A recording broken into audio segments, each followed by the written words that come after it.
The emperor of the largest empire on earth started every morning by preparing to meet idiots. That's not a joke. He wrote it in his journal, word for word. Today I will meet people who are arrogant, ungrateful, envious. That journal is 19 centuries old, and Marines and CEOs still carry it around. Let me explain why. Meet Marcus Aurelius. Born in the year 121, by 40 he was running Rome, everything from Britain to Egypt. He could afford literally anything, and he spent his nights in an army tent writing notes to himself about how to stay a decent human being. 19 years in power, war on two fronts, a plague sweeping the empire, his best general turning on him in a revolt. That should have made him bitter. It didn't. He had a system. And let's settle this up front. No incense, no mysticism. Stoicism is an engineering manual for your own head, written by a man whose problems were bigger than yours and mine put together. 7 lessons, each with a move you can run today. Let's go. Lesson 1. Morning traffic, and you're already late. Somebody up ahead changes lanes without a blinker, so you deliver him a lecture he will never hear. Behind you, they're honking, apparently convinced you've got a button that dissolves traffic jams. Your pulse is at 120. The traffic does not care. Marcus split everything in existence into exactly 2 columns: what's in your power and what isn't. Traffic, weather, other people's blinkers, the stock market, not yours.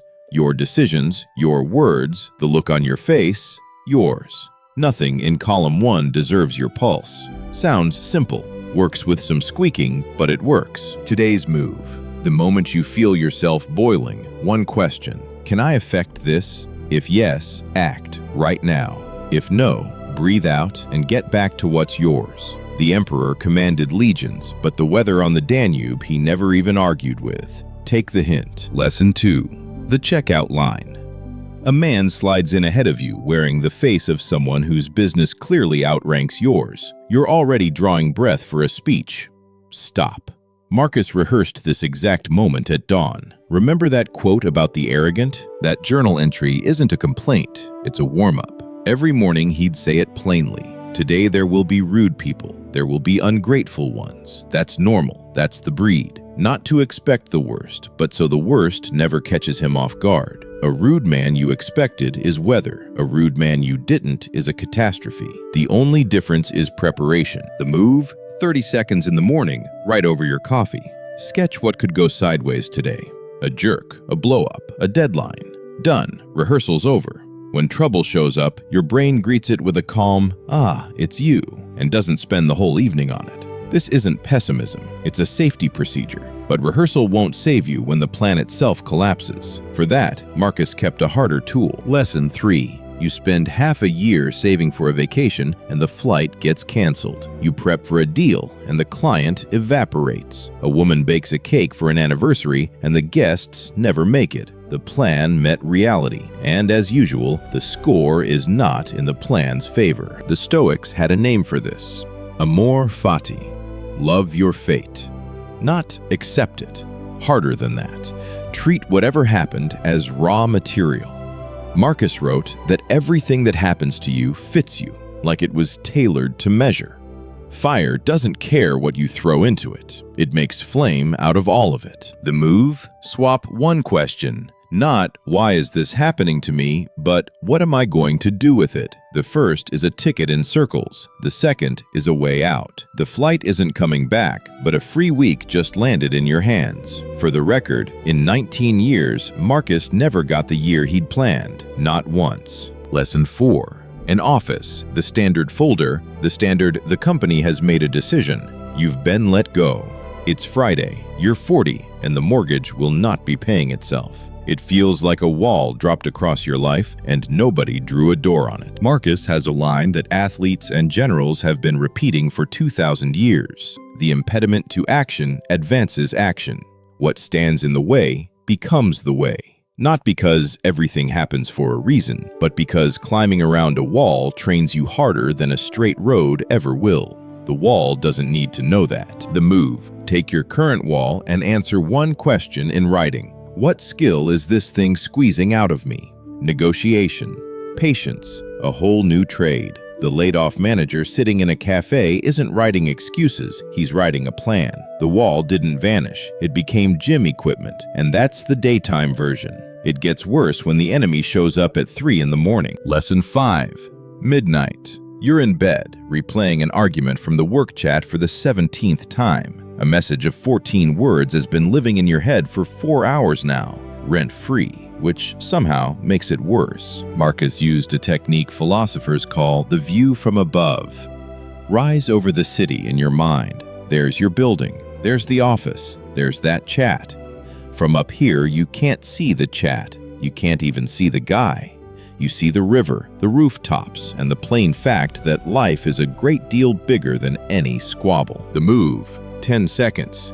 Pull the camera back. Room, building, street, city, country, the whole blue marble. Now find your problem on that map. Can't? Then it probably doesn't get to wake you up at 3 in the morning. The problem is real. It's just that at night, its size lies to you. Lesson 6. How does a normal day end? Scrolling the feed till 1 in the morning. Other people's vacations, somebody's dinner, somebody's panic. Marcus lived in a news stream too, by the way. His was delivered by couriers, and the share of good news in it was roughly 0. He ended his days differently, with a written review. That's what his journal actually is, not memoirs, an evening report to himself. 3 questions. What did I do well? Where did I slip? What do I do differently tomorrow? 5 minutes and the day is closed out, like a check at a restaurant. The move?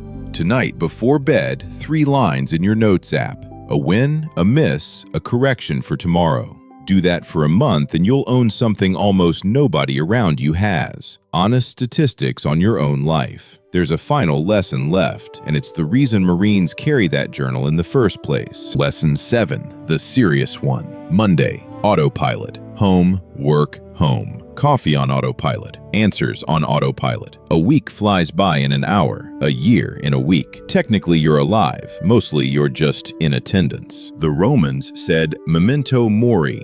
Remember, you will die.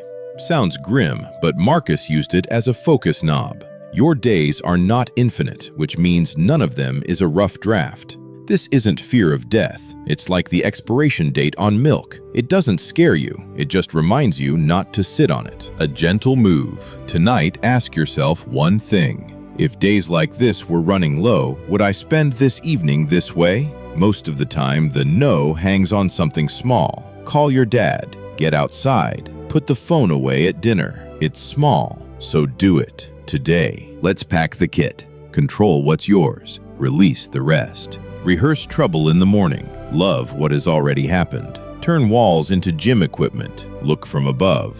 Close the day in writing. And mind the expiration date. 7 tools, 0 mysticism. All of it tested on a live empire. Marcus died in 180 in an army camp in the middle of an epidemic. He didn't get to choose his circumstances right to the end. He never prepared those pages for publication. They were a draft for himself. No posing, no audience in mind. A man who had everything trained himself to need very little. That's why Marines and CEOs still carry his journal. It isn't lecture hall philosophy, it's field gear. Being unshakable isn't armor, and it isn't a stone face. It's clarity, knowing what's yours and what isn't. Traffic jams, rude strangers, and Monday mornings come bundled with life, free of charge. Your response to them is the only thing that has always been yours, and always will be. Homework simple. Pick one lesson, just one, and run it for a day. Then come back tomorrow and report in the comments what changed, and subscribe. Next up is Seneca, the man who taught calm while being the richest man in Rome. We have some questions for him.